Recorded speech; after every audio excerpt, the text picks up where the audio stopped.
Good evening, everyone, and welcome to the 47th Annual National Press Club Journalism Awards. I'm Michael Friedman, the 113th President of the National Press Club. I'm the former General Manager of CBS Radio Network, now Journalist in Residence at University of Maryland Global Campus, and Executive Producer of the Kalb Report Public Broadcasting Series. Thank you for joining us this evening as we recognize some of the finest reporting of the past year and honor some promising student journalists. Whether you are an honoree, National Press Club member, or a supporter of journalism, we encourage you to share your attendance on social media using the hashtag NPC Awards and tag us at Press Club DC. You may have noticed the lapel pin that I'm wearing, which says Free Austin Tice. It refers to our colleague Austin Tice, a 39-year-old freelance journalist, a veteran U.S. Marine Corps captain and law school student at Georgetown University, who was detained while reporting from Syria in 2012. He has now been unjustly held captive for more than 8 years. The National Press Club and the National Press Club Journalism Institute have joined forces with others to work with Austin's parents, Deborah and Mark Tice, to keep Austin's story in the spotlight and to do everything within our power to bring him home. Tonight, we salute Austin and his family, and we hope that next year he will join us in person at this event. There are also two important tools of the trade near me on the dais this evening. They represent the work of two pathfinding journalists who have served as role models for generations. To my left is the typewriter used by Helen Thomas during her decades as White House correspondent for United Press International. It was Helen who helped break the gender barrier in the White House press room and here at the National Press Club. She covered 10 U.S. presidents in the course of her career, from John F. Kennedy through Barack Obama. To my right is the holy grail of broadcast journalism, the microphone used by Edward R. Murrow for his World War II CBS radio broadcasts from London. Today, as then, we think of Murrow in lofty terms. He had the courage of his convictions, and he made a positive difference with his reporting. As we honor many fine journalists this evening, these tools of the trade remind us of those upon whose shoulders we stand. That said, Helen Thomas and Ed Murrow would surely be proud of our colleagues who have spent 2020 on the front lines covering the global pandemic, the outcry for racial equity and social justice, the presidential campaign, and all of the other challenges we've faced. You are the true guardians of press freedom. You have earned our respect and admiration, and we thank you all. I also want to offer very special thanks to colleague Will Lester of the Associated Press, who oversaw the judging of this year's awards. Rarely has the task proved more challenging, and he got it done. Thank you, Will, and thanks to all who gave of their time to help select tonight's honorees. Let's get started. Consumer journalism is traditionally one of the most competitive categories in the National Press Club honors. The awards recognize excellence in reporting on consumer topics, especially work that prompted action by consumers, the community, the government, or an individual. The winner of the Consumer Journalism Award for newspapers is Reuters for its series Hidden Injustice, which sheds light on how the judicial practice of sealing court files and evidence has been manipulated by corporate America to hide public health and safety information, often with deadly results. Accepting the award for Reuters is reporter Jamie Dowdle. I'm Jamie Dowdle, and I'm a reporter with Reuters. I'd like to thank the National Press Club on behalf of all of us at Reuters who worked on the Hidden Injustice project. This award is a huge honor. When we first started talking about examining this issue, we encountered quite a few folks who thought we were crazy. They said that secrecy was a normal and important function of the courts. No doubt there are legitimate reasons for information to be sealed in the course of a court case, but our reporters with decades of experience reporting on stories that have led us to courthouses throughout America knew that this issue was of critical importance to those whose deaths or serious injuries could have been prevented had information filed secretly in court but instead been made public. And our reporting not only showed that to be true, it quantified it. I'd like to take a few moments to thank some people, namely Steve Adler and Mike Williams at Reuters, who gave us the extraordinary gift of 2 years' time to work on this project. We'd also like to thank all of the judges, court staff, lawyers, and academics outside of Reuters, and our tireless summer interns, Nathaniel Okun and Erica Evans, and our team programmer, Charlie Szymanski, who helped us develop and refine our methodology and ensure that our findings were accurate. So thank you again, and congratulations to all the other award winners. Honorable mention goes to a team from the Wall Street Journal for their report, How Amazon Put Us at Risk, a series that chronicled Amazon's disregard for consumer safety and demonstrated how the retail giant may be profiting from widespread deception on its platform. The winner for consumer journalism for periodicals is Christina Jewett of Kaiser Health News.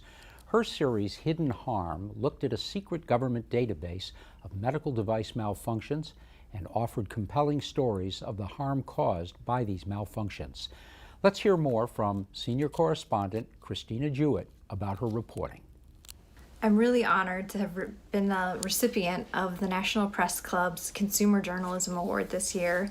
The award was for a series that's called Hidden Harm, and what that series showed was that for about 20 years, the FDA was allowing medical device makers to quietly get exemptions to report medical device injuries and malfunctions outside of the traditional public channels where researchers, patients, doctors, people in the know expected to learn about problems that could arise from risky medical devices that are used in surgeries and even implanted inside people's bodies.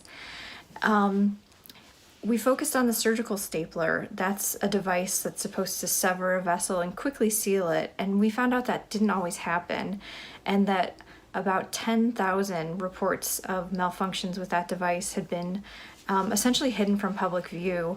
And the lead quote was from a doctor who'd actually published literature talking about the unrecognized problem of surgical stapler injuries. And when I talked to him, he said that it almost felt like a cover-up when he did that research, seeing how few reports there were of something that he experienced firsthand as a surgeon.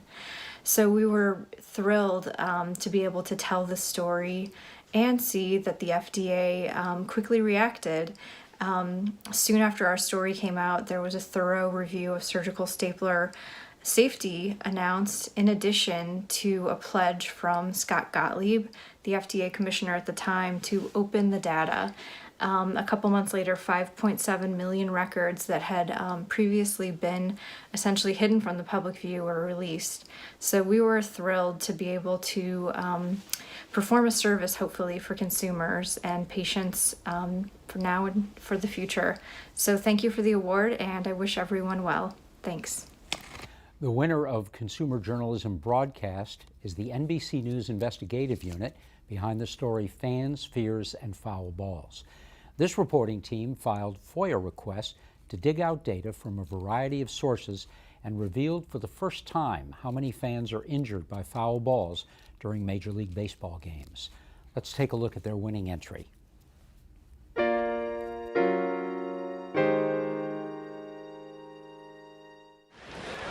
Oh, look out, people.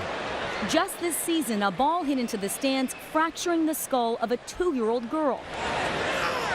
The batter, Chicago Cubs outfielder Albert Almora Jr., in tears. And that line drive just got past that netting.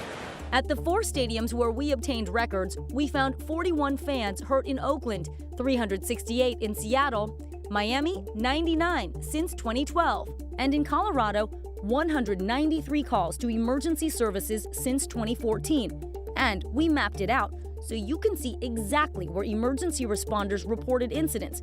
Section 145 had the most, with 11. That's where I am right now, Section 145 of Coors Field, and it's easy to see why emergency crews get so many calls here. There's no netting, and we're right on top of the action. The Chicago White Sox is the first team to extend netting all the way to the foul poles. Brooks Boyer is a vice president with the team. What have you heard from fans since you extended the netting? We haven't heard any complaints. I mean, some people have said, I missed that interaction with the players. As you can see, I can put my hand through the net and put it around a baseball, and I can sign a baseball. MLB Commissioner Rob Manfred declined to be interviewed about whether changes will come to how fans see America's pastime. Accepting the award tonight is the NBC News investigative team, which includes Vicki Wynn, Michelle Tack, Andy Laren, and Joe Enoch. Hello to you all on behalf of the team here at NBC News. I'm Vicki Wynn, the investigative and consumer correspondent. Our gratitude to the National Press Club for this honor. This investigation ultimately resulted in what we would consider a home run, but it certainly wasn't without some swings and misses along the way. And I want to turn it over to Michelle Tack to tell you about how we came up with the idea for fans, fear, and foul balls. So first, I'd like to say our team is very collaborative and we're able to use each other as a sounding board a lot of the times. And I believe that morning the Today Show ran a story about someone being hit with a foul ball. And we kind of just thought like, wow, you know, these headlines have been happening a lot recently. You know, you had the high profile incident in 2018 in Los Angeles where the grandmother died after being hit with a foul ball. And just last year, a little girl who suffered major injuries in Houston after being hit with a foul ball. So it was happening a lot. And we kind of just like looked around and thought like, we should look into this. You know, this is something we should totally look into. And if I remember correctly, someone is going to have to fact check me on this, but we heard a voice from the abyss, who is our managing editor, yell out, "That's a good story idea." And so that's how we were able to, you know, go off and running with it. And I'm going to toss to Andy Laren. Thanks so much, Michelle. When Michelle came to me with the idea, I was thinking, well, let's go big on this. You know, I've been to baseball stadiums, many of them in the United States, and we've all heard of these incidents. And the way I thought to go big on this was to build a database of as many of these instances as we could document. Here's the thing: Major League Baseball would not tell us how many cases there were. And we knew that they knew, the teams know, but they refused to tell us. So we built our own database.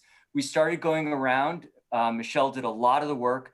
Going around, we built a database of every news clip, every social media posting, but then we also FOIA'd records from EMTs, from 911 calls at every major league ballpark. And we got some of those back. And that allowed us, for the first time, to tell Americans how many times in the last years that baseball fans have been struck by foul balls.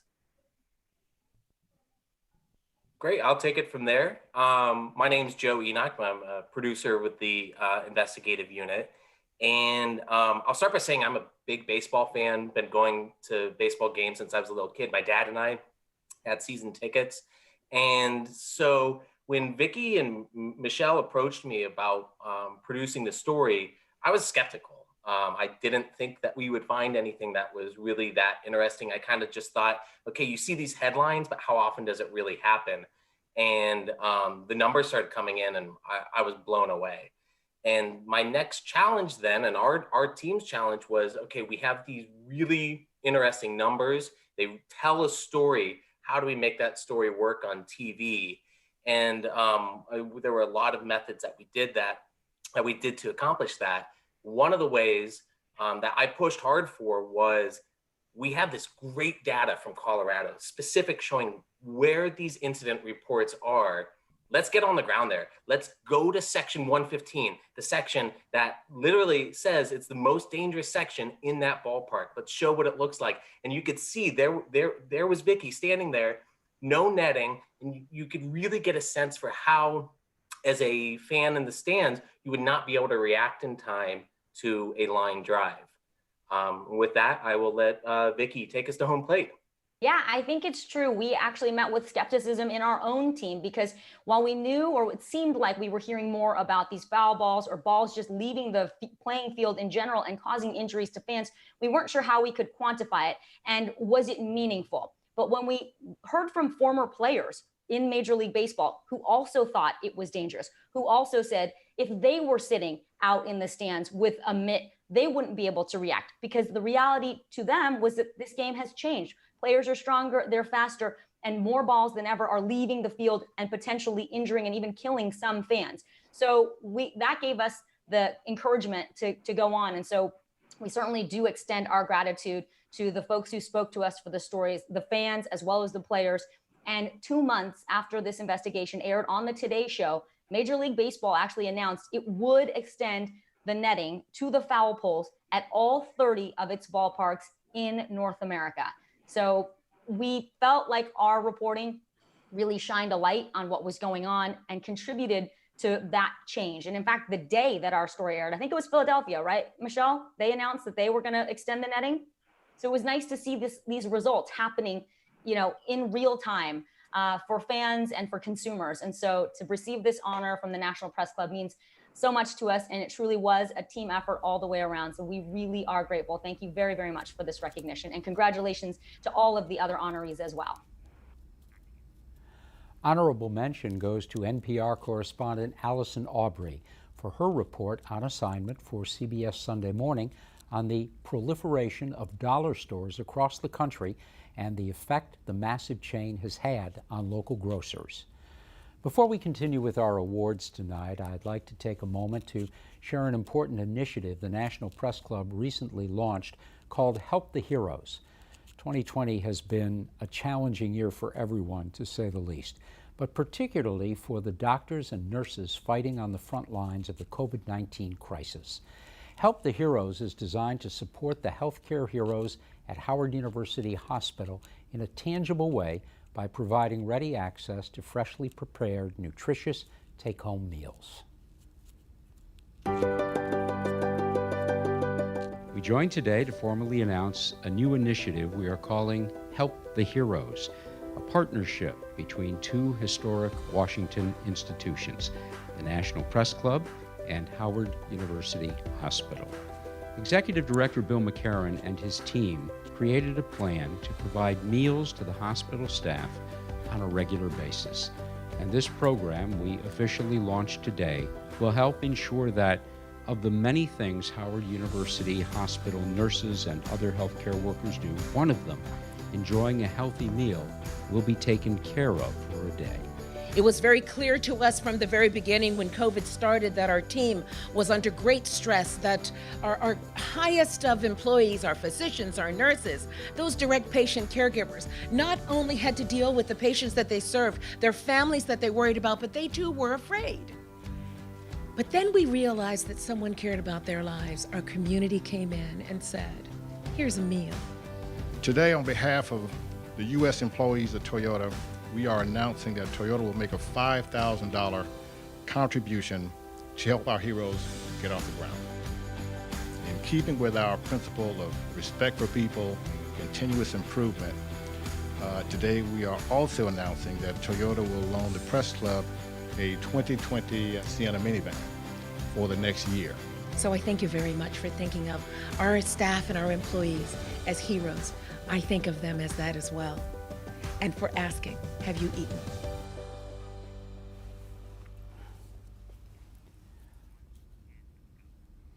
If you're looking for a way to make a difference this holiday season, we encourage you to contribute to Help the Heroes. A small donation can provide the next meal for a nurse or doctor fighting for all of us on the front lines of this pandemic. Please go to press.org/HTH to make a donation. One of the most meaningful tasks of the National Press Club president each year is to present the winners of our 3 major annual scholarships. These scholarships are made possible by the major funding efforts of the National Press Club Journalism Institute, the nonprofit affiliate of the National Press Club. The Institute has helped send more than 50 bright young people to colleges nationwide and has helped them realize their full potential.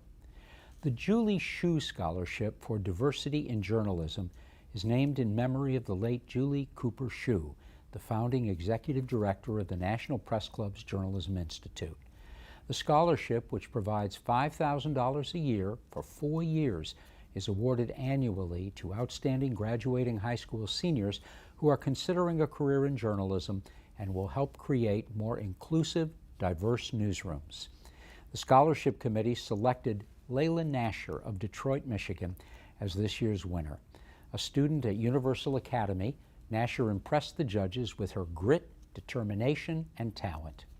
In her scholarship application, Nasher simply explained, As an aspiring journalist in a school devoid of journalism resources, I had to make do. So when her school didn't have a newspaper, she started one. And when she wanted to learn more, she got herself an internship at the Detroit Free Press, and later acceptance into Princeton's summer journalism program. As for her post-high school plans, she applied to one university, Harvard, and was accepted early. Congratulations, Layla.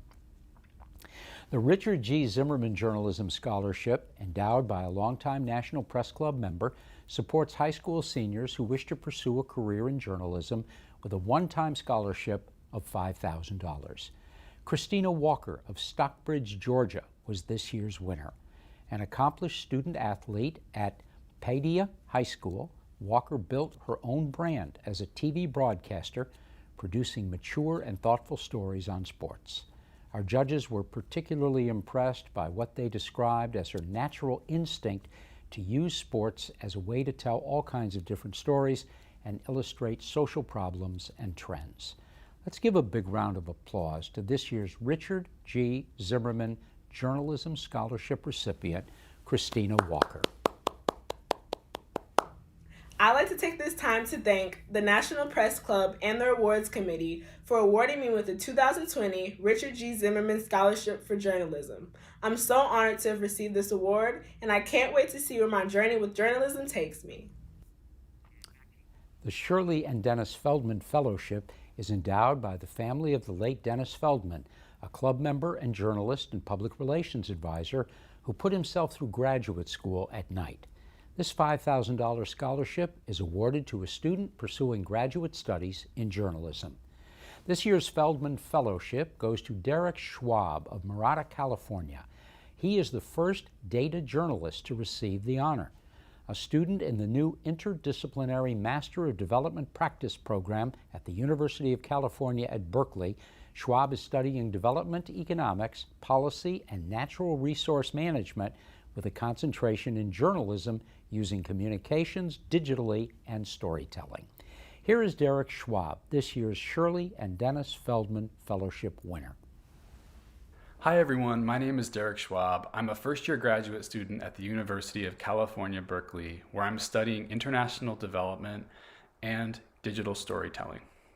I wanted to take this quick opportunity to thank all of you at the National Press Club for really making this decision year after year to invest in aspiring journalists like me through this Feldman Fellowship. I've spent my short career thus far working in global development, trying to help organizations to reimagine how they inform and inspire people to take action on these increasingly urgent global issues that we are all working on. Issues like malnutrition, climate change, and women's economic empowerment. And whether I was working on data visualizations or on interactive websites, I found myself looking again and again over to my friends in journalism for inspiration and for guidance on how to do this well.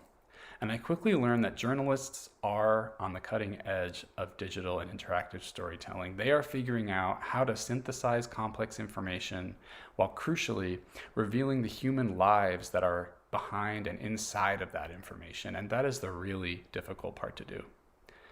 So after learning so much from journalists just in my career thus far, just working alongside of them and kind of observing them, I decided that it was time to join them. And that's why I'm here at Berkeley, where I'm pursuing two goals. The first goal is to get better at analyzing and understanding these urgent issues through the lenses of economics, policy, and statistical analysis. And second, to build my technical and creative skills as a digital storyteller. I hope to bring my background and the skills that I'm building here at Berkeley into a career in journalism to help even wider audiences see how they are part of these issues and how they can be part of changing them.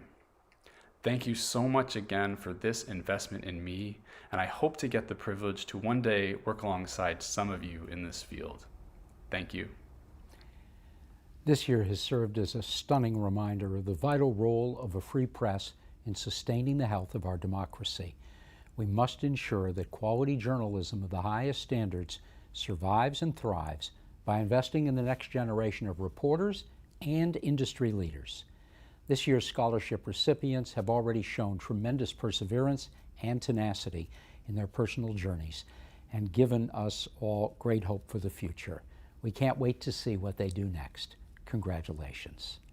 And now back to our journalism awards.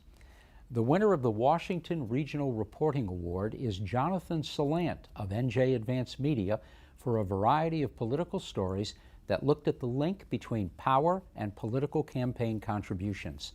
Let's hear from this year's winner and past president of the National Press Club, Jonathan Salant. Thanks to the Board of Governors and the judges. This is a terrific honor, and I already have a space on my basement wall near my framed front pages to hang the certificate. The award serves as a powerful argument for keeping local reporters in Washington, even as news outlets continue to cut staff. Hey, I got 4 million page views in October, so it's clear our readers want Washington news focused on their concerns. Being in Washington allowed me to sit in a congressional office when a New Jersey couple poured out their anguish to lawmakers after their daughter, a college senior, was murdered when she got into a fake Uber. A bill named for her, Sammy's Law, later passed the House. That was one of my entries. Another was a look at the crime bill that Cory Booker, who I cover, hammered Joe Biden over. I was a regional reporter here when the bill passed in 1994 and covered it then. And, no surprise to those of you with whom I've worked side by side for so many years, 3 of the stories dealt with campaign finance issues. Of course, every speech in an awards dinner has to end with thank yous. I want to thank my editors, Tom Martello, Suzanne Pavlovic, Kevin Whitmer, Matt Dowling, and Chris Kelly.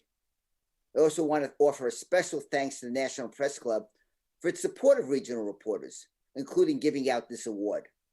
Remember that the Regional Reporters Association, which I currently lead, was created at the club, and we continue to meet there, though not during the pandemic. It's not a coincidence that so many RRA presidents have gone on to lead the press club. Besides me, they include Larry Lipman, Tammy Lytle, Jerry Zaremski, Sylvia Smith, and Tommy Burr. That's a recognition of how important the press club has been to those of us who work hundreds or even thousands of miles away from our home offices. In fact, the desks and the Wi-Fi on the 14th floor often serve as our Washington bureaus. Thank you again, and congratulations to all of the other award winners. Honorable mention goes to Nick Gruby of Honolulu Civil Beat for his coverage of local Hawaiian politics, including some fascinating stories about Representative Tulsi Gabbard and her mysterious campaign consultant. The next award is the Arthur Rouse Award for Press Criticism, which is sponsored by Mr. Rouse, a longtime journalist for U.S. News and World Report. This award received 2 honorable mentions this year. For print, Michael Calderone looked at a variety of issues for Politico, including fact-checking during the Democratic primaries at a time when the incumbent president routinely stretches the truth, and journalism dealing with President Trump's use of race themes to advance his agenda. The honorable mention for broadcast went to Katie Tur and Jacob Soboroff of MSNBC for their American Swamp series. This 4-part docuseries looked at areas of political dysfunction across the country and sought out a wide range of perspectives for solutions on how to drain the swamp. The Edwin M. Hood Diplomatic Award is named for Mr. Hood, a distinguished diplomatic correspondent for the Associated Press and a founding member of the National Press Club.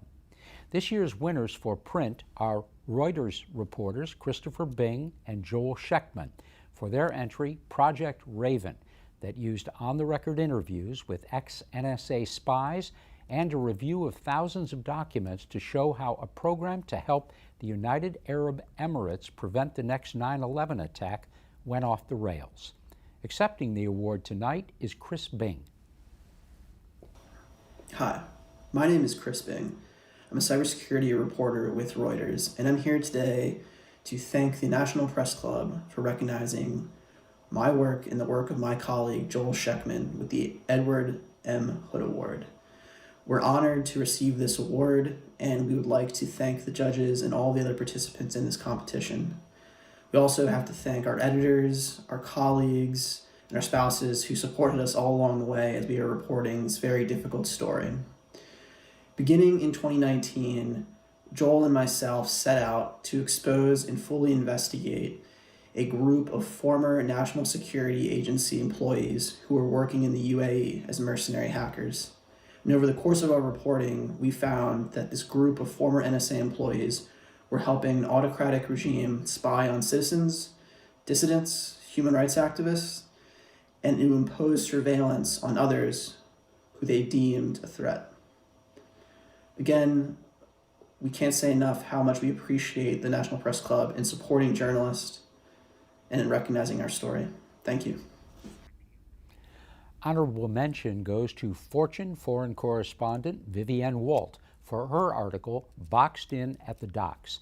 In this well-written feature, Walt lays out China's effort to dominate global trade by controlling strategic harbors around the world.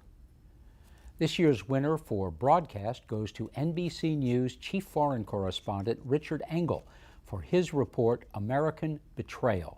In this hour-long special report, Engel chronicled President Trump's decision to withdraw U.S. forces from northern Syria. Here's a short clip from that report.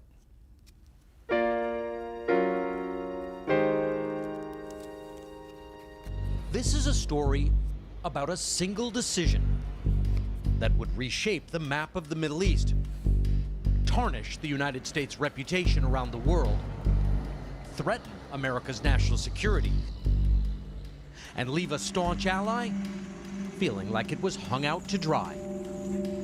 In the confusion created by President Trump's zigzagging policy and abandonment of an ally, Russia moved in to fill the gap. Vladimir Putin saw a chance to make himself the new kingmaker in Syria and perhaps throughout the Middle East. It will now be Russia and Turkey and perhaps Iran who will make the decisions about what happens in that part of the world, and our ability to do that has been diminished. So too has America's reputation. Nishti Murad stayed in Kobani, but the self-run Kurdish enclave she hoped to build, Rojava, is gone. And so is trust among the Kurds. The American allies now left living with the consequences of an American betrayal. I'm just wondering, what is America doing? They left us to the death. We're dying here, but nobody cares. If you were us, what would you do? And now let's hear from Richard Engel. Thank you for this incredible honor. Thank you from me. Thank you from the entire team that worked on this project. The film American Betrayal talked about a fundamental shift in American policy, a very dark moment when the United States under President Trump turned its back on an ally, in this case the Kurds, who had helped fight alongside the U.S. military against ISIS, only to be betrayed, as is the name of the movie. But it is also a story about diplomacy, and we are very honored to be recognized in this category for diplomatic reporting. Sometimes diplomacy takes place in boardrooms, around conference tables, and sometimes it takes place, like we saw it, on the battlefields in northern Syria. Diplomacy can be negotiated, or diplomacy can be a very rough business. And in this case, when the United States decided to change policy, abandon an ally, American diplomacy was at stake. American credibility was on the line. And in this case, American credibility did not have one of its brighter days. We hope in the future things will improve. So thank you so much for allowing us to shed a light on this story, and we couldn't be happier, and we're obviously very sorry that we can't all be together to celebrate this great moment in journalism for all of the people being honored tonight. Honorable mention goes to Vice News correspondent Isabel Young and Seb Walker for bringing down Baghdadi. 4 days after President Donald Trump announced the U.S. had killed ISIS founder Abu Bakr al-Baghdadi, Vice News aired Bringing Down Baghdadi, providing viewers a deep understanding of the operation and what Baghdadi's death portends for security in the region. The winner of the Newsletter Journalism Award is E&E News and reporter Jeremy Jacobs for his September 2019 series Bloodbath, Red Ink Pours Over Northwest Dams. Jacobs took a deep dive into the financial problems of BPA, which supplies electricity to some 14 million Americans across 8 western states. The Federal Power Agency is $15 billion in debt, despite raising their electricity rates by 30% since 2008. Let's hear more about Jeremy's reporting. Hi. I want to thank the National Press Club for this award for Bloodbath, our series on the Bonneville Power Administration, hydropower dams in the Pacific Northwest and the region's iconic salmon and steelhead.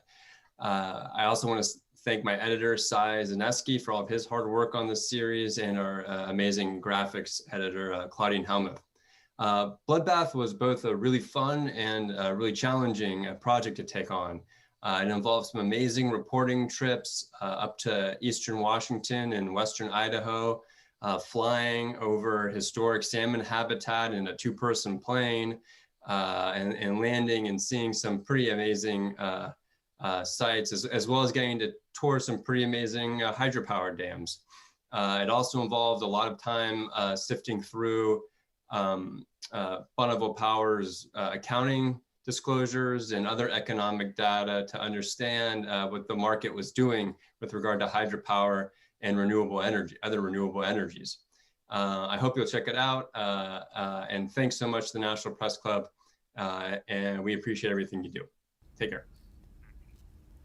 The winner of the News Photography Award is Vice News' Adam Desiderio.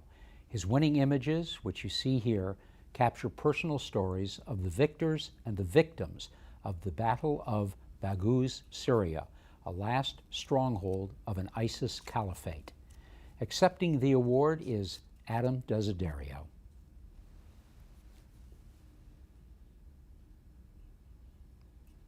I'd like to start off by thanking the National Press Club for this award. It truly is an honor to be recognized in this category. This was a very intense and difficult story to report on, not just for myself, but for the entire Vice News team, who I was lucky enough to be reporting alongside with in the field, and who I'd like to share this award with. That team includes correspondent Seb Walker, DPs Javier Manzano and Misha Galistov, and a local producer in Syria, Abdul Rahman Dawood. We spent weeks and weeks together working in very extreme conditions in order to document the final days of the ISIS caliphate. I don't think any of us expected that the battle would drag on for as long as it did, but we were dedicated to reporting on it and seeing it through to the end, and so I'm grateful to that team in particular. I'd like to thank Vice News President Jesse Angelo and Executive Vice President Sabrata Day as well for their support and for giving us the opportunities and the platform to tell these stories. Also a very big shout out to Courtney Brooks, supervising producer at Vice News, who really championed our reporting and wanted to get it out to a wider audience. And just finally, I'd like to dedicate this award to the incredible people that we met in Eastern Syria, who still to this day are dealing with the aftermath of ISIS with very little international support. I think it's important to note that there's still tens of thousands of women and children of ISIS fighters who are living in refugee camps in Eastern Syria. And so I hope that we can continue to bring awareness to this story, even though it may no longer be in the headlines. So thank you again for this award. The next prize is the Lee Walchuk Award for Political Analysis, which is named for the late Washington editor, bureau chief, and White House correspondent who worked for Bloomberg News and Business Week. The winner is Michael Bender of the Wall Street Journal for Trump's Re-election Playbook, a series of stories about the core of Trump's 2016 secret weapon, campaign rallies. Let's hear from Michael.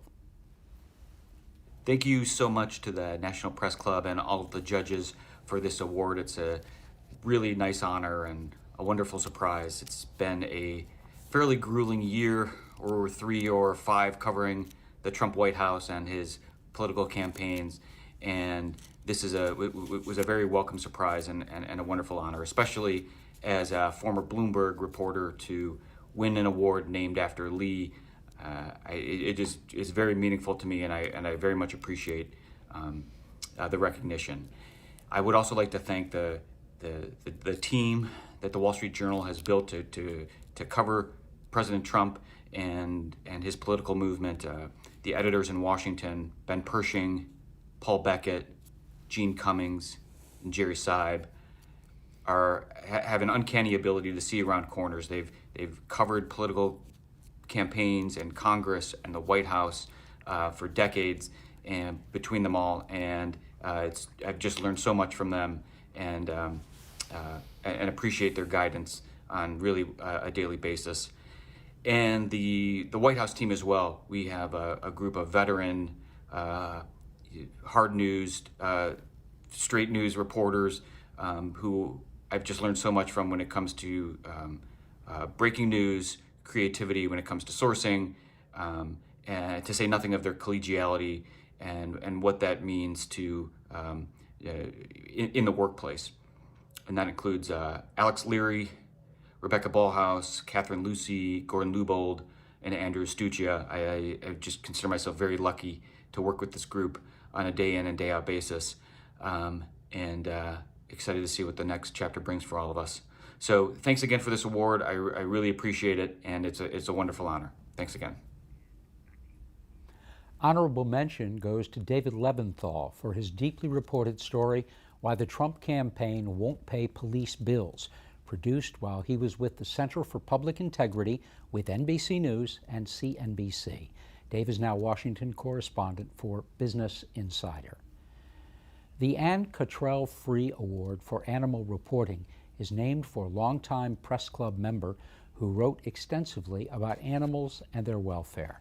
The winner for print is Natasha Daly of National Geographic for her cover story, The Wildlife We See, the Suffering We Don't, on the hidden costs of wildlife tourism. Let's hear from Natasha.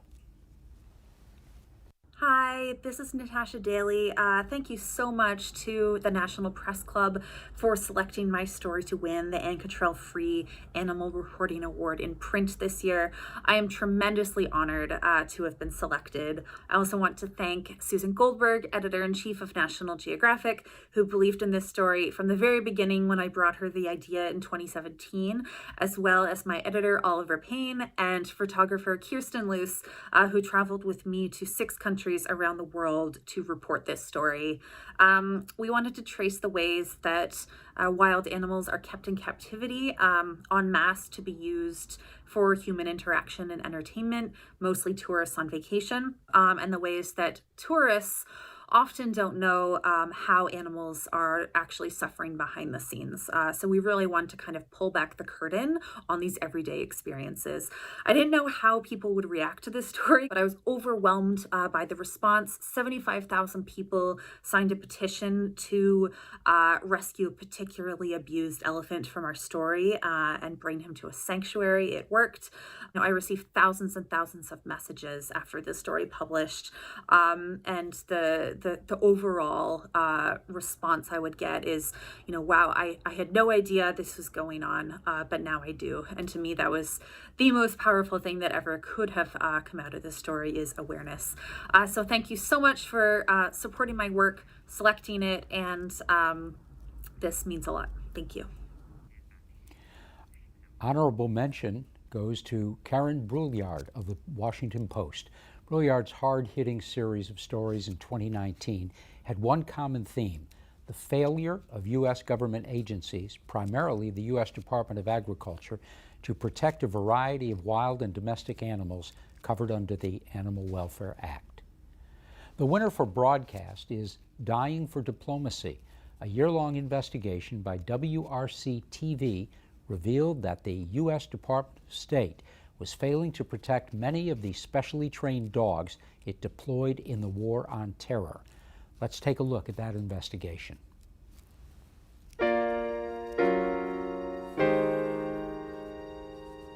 Created in 1983, the program teaches more than 150 other nations, including Mali, how to fight terror. We wanted to make sure they had world-class capability globally. That capability includes 100 bomb-sniffing canines provided by the State Department to countries like Jordan, as shown in this video posted by the U.S. Embassy there. This gift the U.S. gives, do you think it saved lives? Oh, I would be surprised if it hasn't, absolutely. Former State Department official Jerry Firestein says America provides the canines and the training to improve relationships with those countries and help protect Americans everywhere. The dogs are fabulous. Which is why it's so striking to hear this. You concerned some of those dogs are not well cared for? I know some of those dogs are not well cared for. Come on, good boy. Karen Iovino was a veterinarian at the Canine Validation Center in Winchester, Virginia, where the dogs are certified and trained. It was a job she loved until she received warnings from foreign contacts that some of the dogs overseas were being overworked. They're not being fed properly. They're not receiving flea and tick preventative. Tick diseases are rampant in warmer climates and can actually kill a dog. An email Karen shared with the I-Team from a former colleague details the suspected heat stroke death of a canine sent to Jordan in summer 2017. She also provided a photo the I-Team could not independently verify that she says depicts underweight animals in that country's care. Unfortunately, we're sending dogs to an area of the world that has a lot of poverty and doesn't always see dogs or animals, for that matter, the way we do in the United States. Accepting the award for WRC-TV is Scott McFarlane. I'm Scott McFarlane. On behalf of my colleagues Steve Jones, Jeff Piper, and Katie Leslie, we want to thank the National Press Club and the Cottrell family for this award. It means an awful lot to us because we know journalists can be watchdogs and advocates can advocate, but when it comes to animals and animal well-being, the animals can't advocate. They can't knock on doors, they can't make phone calls, they can't advocate for their own well-being.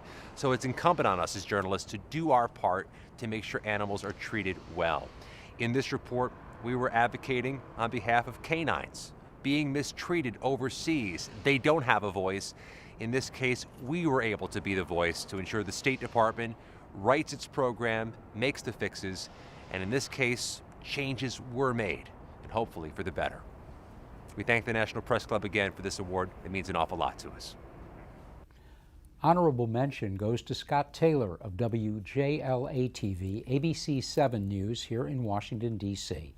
After obtaining undercover footage of horrific abuse of cows at a dairy farm that supplied milk to Nestle USA, Scott Taylor and his team at WJLA launched an investigation that resulted in the suspension of the contract, termination of the employees responsible, industry disciplinary action, and a criminal investigation.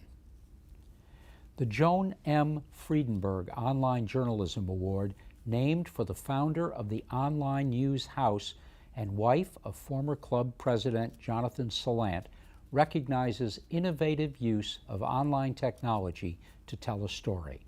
The winner of the award goes to ProPublica for Disaster in the Pacific and their smart use of graphics to tell the story of some particularly harrowing naval accidents, including 2 collisions involving destroyers that killed multiple sailors.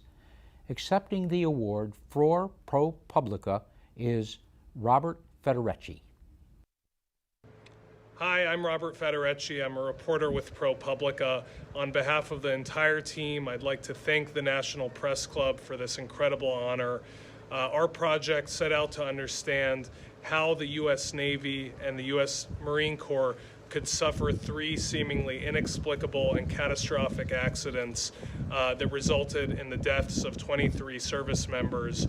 What we discovered was that for years, our fighting forces in the Pacific had been undermanned, undertrained, under-resourced. And what we learned was that up and down the chain of command, in the weeks, months, even years before these accidents, warnings that could have potentially prevented these catastrophes had been ignored by decision makers both in the Pacific and back in Washington and in the Pentagon. Our work was made possible by current and former military officials, from sailors on the decks of ships to admirals back stateside, who decided to become sources of ours to tell this important story. They did so at great personal risk, both to their reputations, their standing with friends and colleagues, and in some cases they even risk their freedom to become sources of ours. So this incredible honor from the National Press Club really is a tribute to them. On behalf of my co-reporters, T. Miller and Megan Rose, I'd also like to acknowledge that this project had many moving parts and contributions from across the ProPublica newsroom. There are too many folks to name, but I would like to acknowledge the contributions of Agnes Chang, Katie Campbell, Nate Schweber, Joaquin Vera Gonzalez, Al Shah, Doris Burke, Claire Perlman, Josh Hunt, and Lucy Sexton. And I would also like to acknowledge the incredible contribution of our editors on this project, Tracy Weber and Joe Sexton. They guided us, they motivated us, they made this project possible.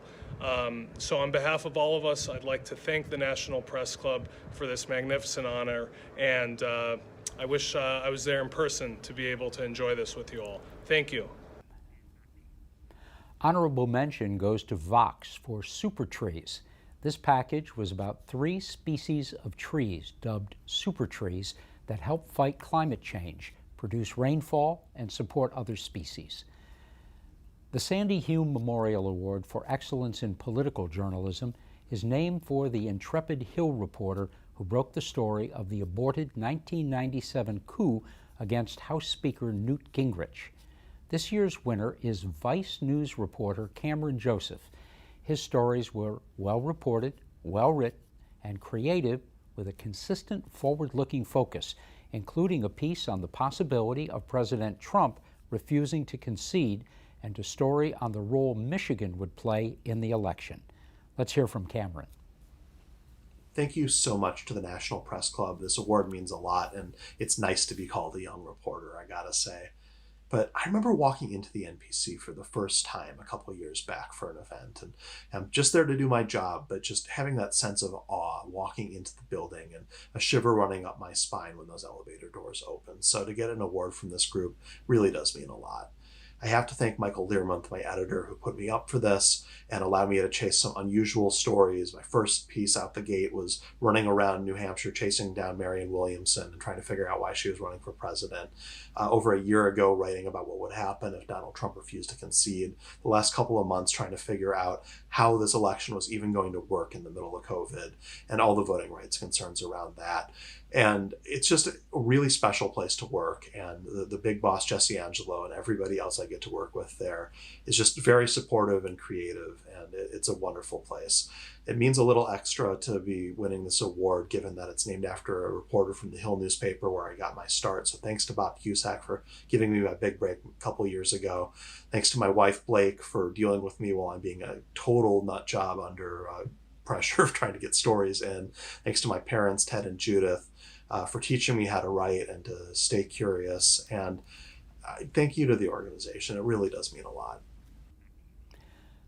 The winner of the Joseph D. Ryle Award for Excellence in Writing about Problems of Geriatrics is Rick Tetzelli of Fortune for a fascinating look at a botanist far outside the ranks of conventional researchers as he pursues a cure for Alzheimer's disease. Congratulations to you, Rick. Hi, thanks so much to the National Press Club for recognizing my story about Paul Cox and his work on Alzheimer's. I'm also incredibly grateful to Fortune editor Cliff Leaf for giving the story the go-ahead and for supporting it and promoting it. Cox is doing the kind of out-of-the-box thinking that will probably be required to get any real cure for Alzheimer's. Again, thank you so much to the National Press Club. Honorable mention goes to Yuka Hayashi of the Wall Street Journal for 2 well-reported stories with practical advice for individuals and families. She discusses financial tips that can make it easier and safer as people deal with the issues of aging. The second story provides a warning about bad nursing homes. The Michael Dornheim Award, named in honor of the longtime reporter and editor of Aviation Week and Space Technology magazine, recognizes excellence in coverage of aerospace, defense, and the airline industry. This year's winner is Valerie Encina, air warfare reporter for Defense News, for her in-depth feature series, The Hidden Troubles of the F-35. Let's hear from Valerie. Hi, it's a huge honor to accept this award on behalf of my Defense News colleagues, Aaron Mehta and David Larder. I know I speak for both of them when I say thank you to the National Press Club for recognizing great journalism. And thank you also to our editor at the time, Jill Itoro, for all the behind the scenes work she did, and to our families and colleagues at Defense News for all of their support. So our story kind of began when I obtained a series of documents that listed the most serious technical flaws impacting the F-35, the military's newest fighter jet. None of the information we had was classified, but it was designated for official use only, meaning that it would not have been accessible to us via the Freedom of Information Act. As you can probably guess, as we moved forward trying to tell the story of these problems, some of the officials that we spoke to were not always happy that we had these details and did what they could to try to restrict our access. There's a happy and a sad ending to the stories that we produced. About half the problems that we wrote about have been fixed, which is great. The unfortunate thing is that the program has discovered more problems and Pentagon won't tell us what they are. So even though our job isn't done, I'm immensely proud to say that we were able to shine a little bit of a light on this corner of the Pentagon's bureaucracy. Congratulations to all of the other winners here tonight. You all are so talented, and we're honored to be recognized among you. Thank you again. Honorable mention goes to Marina Koren of The Atlantic for her reporting on the various and unique aspects of the nation's space program, from Neil Armstrong's heart rate while landing on the moon to SpaceX's mismanagement of urgent emails.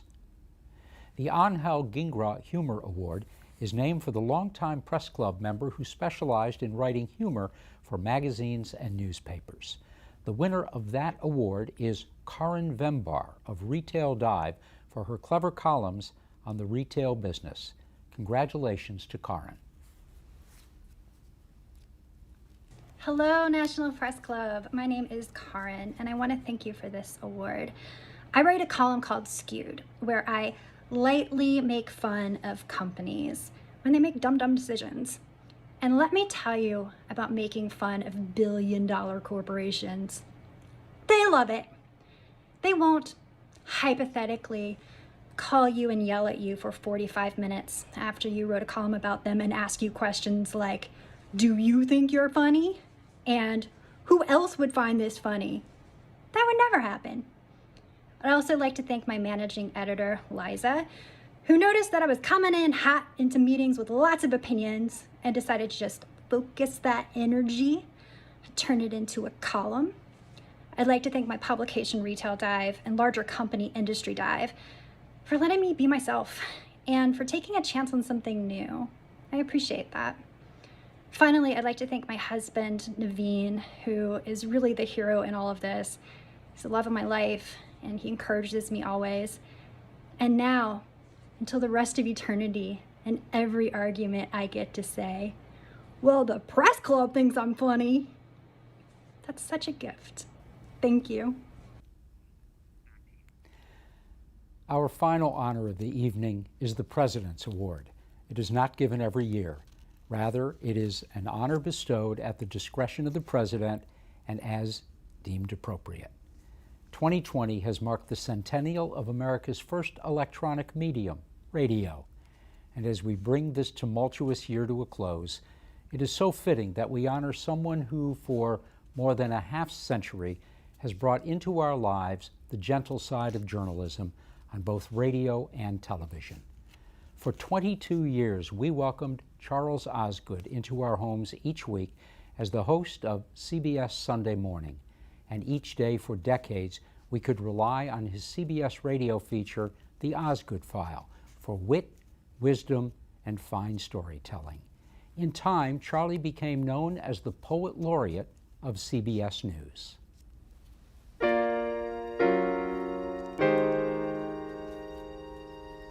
First of all, I don't think anything that I do is poetry. I do rhymes. When events that are historic, economic, or political reach the point where in the news we speak of them as critical, you have what's called a crisis.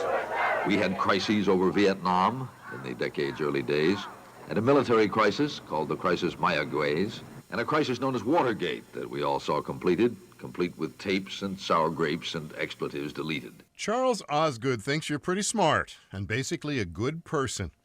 He thinks you're interested in the news, but also science and books and music, despite all the bad stuff you're likely to see and hear when you turn on the TV or the radio. That's one reason people like him.